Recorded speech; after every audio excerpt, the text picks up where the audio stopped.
கணேஷ் சாரும் 2 பேரும் பணியாற்றணும். அதுக்கப்புறம் அங்கேருந்து 2 பேருமே வெளியில் வந்துட்டோம்.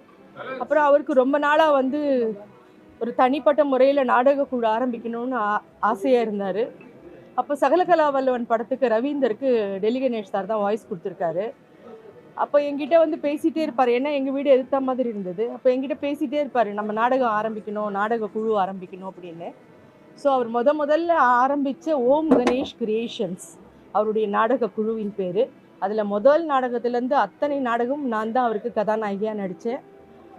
மீண்டும் சுப்ரபாதம் அதான் முதல் நாடகம். அதில் வந்து அவருக்கு குறைவான ரோல் தான், எனக்கு தான் அதில் டபுள் ஆக்ஷன் கேரக்டர் இருந்தது.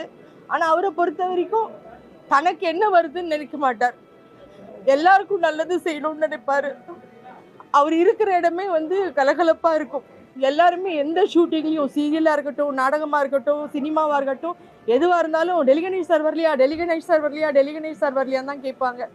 அப்படிப்பட்ட ஒரு பெரிய கலைஞர், நவரச நாயகன் தான் சொல்லணும். அவர் இந்த மாதிரி பிரிஞ்சது வந்து ரொம்ப கஷ்டமாக இருக்குது. நாடக உலகத்துக்கும் சினிமா உலகத்துக்கும் சின்னத்திரை எல்லாத்துக்குமே பெரிய ஒரு இழப்பு தான்.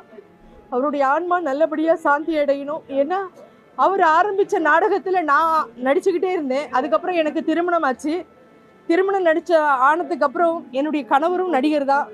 அவரையும் அந்த நாடக குழுவில் சேர்த்துக்கிட்டு அவர் டெல்லி கணேஷ் ஹீரோனா இவர் செகண்ட் ஹீரோ. அந்த மாதிரி வந்து நிறைய நாடகங்கள் எல்லா வெளியூருக்கும் போயிருக்கோம். நாடகங்கள் போடாத இடமே கிடையாது. ஏதாவது பணம் அன்னைக்கின்னு நாடக சபாக்காரங்க ஜாஸ்தியாக கொடுத்துட்டாங்கன்னா கூட அதை வந்து தனக்கு மட்டும் வச்சுக்க மாட்டார், எல்லாரையும் கூப்பிட்டு எல்லாத்துக்கும் பிரித்து கொடுப்பாரு. அதே மாதிரி அவங்கள நாங்கள் ஒரு 2-3 ப்ராஜெக்ட் சேர்ந்து ஒர்க் பண்ணியிருக்கோம். அப்பாவை பொறுத்த அளவுக்கு எப்படின்னா, இவருடைய இந்த ஒரு கேரக்டர்ஸை, அது காமெடியாக இருக்கட்டும், குணச்சத்திரமாக இருக்கட்டும், எதுவாக இருக்கட்டும், இவர் மட்டும்தான் செய்ய முடியும்.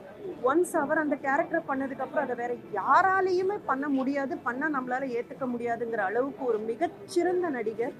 அவங்கள இழந்தது வந்து பர்சனலாகவும் சரி, ப்ரொஃபஷ்னலாகவும் சரி, இண்டஸ்ட்ரிக்கே வந்து ஒரு பெரிய இழப்பு. அன்பாக பேசி பழகக்கூடிய அவர் இருந்தார்னா அந்த இடமே கலகலப்பாக ஆகிடும். அந்த அளவுக்கு வந்து ஒரு மிகச்சிறந்த மனிதர், மிகச்சிறந்த நடிகர்.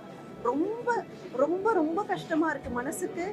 அவருடைய லாஸ் வந்து என்னால் இன்னும் கூட அதை வந்து ஜீர்ணிச்சிக்க முடியல, நம்ப முடியல. அவருடைய ஆத்மா சாந்தி அடையிறதுக்கு இறைவனை பிரார்த்திக்கிறேன்.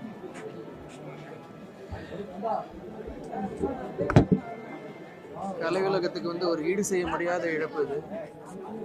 ஏன்னா நாடகங்களாக இருக்கட்டும், சினிமாவாக இருக்கட்டும், சீரியலாக இருக்கட்டும், டெல்லி கணேஷ் சாருடைய அர்ப்பணிப்புங்கிறது வந்து சாதாரணமானது கிடையாது. அவர் இந்த 3ஐயும் தரம் பிரித்து பார்த்தது கிடையாது. வித்மஹே மகாதேவாய தீமஹி தன்னோ ருத்ர பிரச்சோதயாத். ஓம் சாந்தி சாந்தி சாந்தி. அவருடைய ஆத்மா சாந்தி அடையணும், அதுதான் இப்போ நம்ம பண்ண முடியும். அதுக்காக தான் நம்மளோட ப்ரேயர். அன்பான மனுஷன். நாங்கள் எப்போதும் இங்கேயே பக்கத்துலேயே வீடு எங்களுக்கு. அவரை எப்போதும் பார்ப்பேன், பேசுவேன், என்னம்மான்னு கேட்பார் அன்பா. இந்த இடம் வாங்கினதுலேருந்தே அந்த மனுஷன் எங்களுக்கு தெரியும், இந்த ஏரியா வந்ததுலேருந்தே தெரியும்.